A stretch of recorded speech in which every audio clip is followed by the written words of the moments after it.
Parang Ang mga Stone balancer rin Age. siguro siya ko no? Nalin na. Na tayo yung mag-handle ng feelings na yun. Oo nga. Doon rin na... May chance lang. May chance lang. sa Kumbaga, tingin nyo ba tol doon hindi natin nasusukat yung ma-handle. pagkaman? Like kung paano i-handle yung feelings ng babae?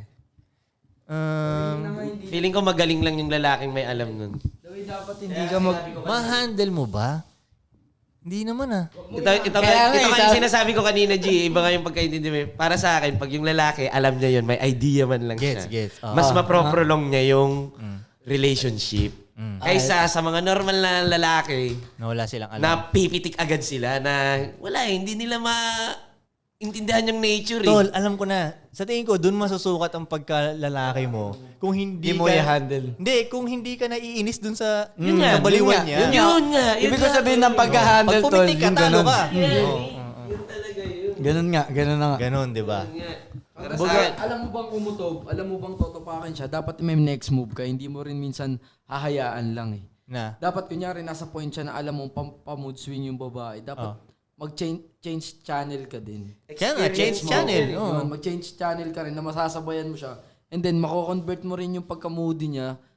Ano ba ibig sabihin mo change channel? Kasi ang nasa isip ko, doon ka sa isa mong babae. Hindi, parang, okay.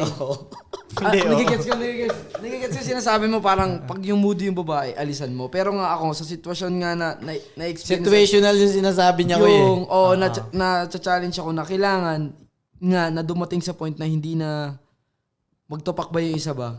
At ma-handle mo siya ba? mapipigilan mo ba yun? Oo nga, mabibigyan mo ba yun? Mate, Paano mapapagod ka lang? Hayaan mo na- Hindi mo naman siya sasabayan ng bunganga or sasabihan eh. Ano gagawin mo? Kunyari, na tinopak na siya, edi ikalma mo lang din yung sarili mo, then mag-drop ka sa kanya ng realization na bakit pa ako tinotopak, ano bang dahilan? So doon pa lang, mag-check na nung babae na pwede pa lang dumating sa sitwasyon na hindi na siya Maririnig ba ng babae yun, mate? Pwede pag may keyword ka doon sa babae na maging aware ka sa gagawin. Hindi, kunyari sa ganung sitwasyon na tinotopak yung babae, walang Patopak pa lang, Tol, patopak pa lang. wait.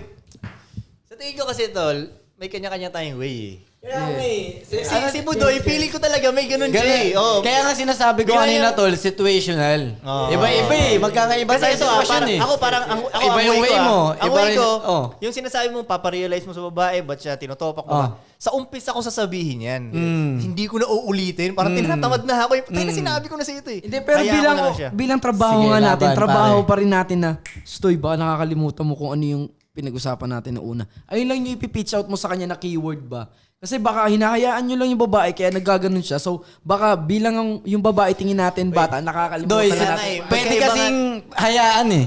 Minsan pwede effective ipaalala, yun eh. pero Wait. maganda rin na pumitik lang, Stoy, may mali ah. Huwag mo Gets. explain kung ano. Yun nga si Parang Budoy, aware Tol. lang. Yun nga ikaw. Doy, Ikaw na yun, Doy. gumagana nga sa'yo yung ganun mo. Kasi Pasok kay Budo yan. sa akin, mukhang hinahayaan ko lang, pero hindi talaga. Kasi kunyari, kunyari nagtopak si babae. Nakikita niyang hindi ko gusto eh. So kahit wala pa akong sinasabi sa kanya, chinecheck niya na yung sarili niya. Yun. Gets. Kasi yung way mo, tama rin sa'yo. Kasi minsan may mga ganyan si Budoy, bilang gaganon yan siya sa mga babae niya. Natandaan mo yung sinabi ko sa'yo na eroplano tayo. Kayo yung dalawang pakpak. Yung mga ganun niya, alam mo yun. Di ba? Yung ganyan mag-speech si Budoy, di ba? I-pitch out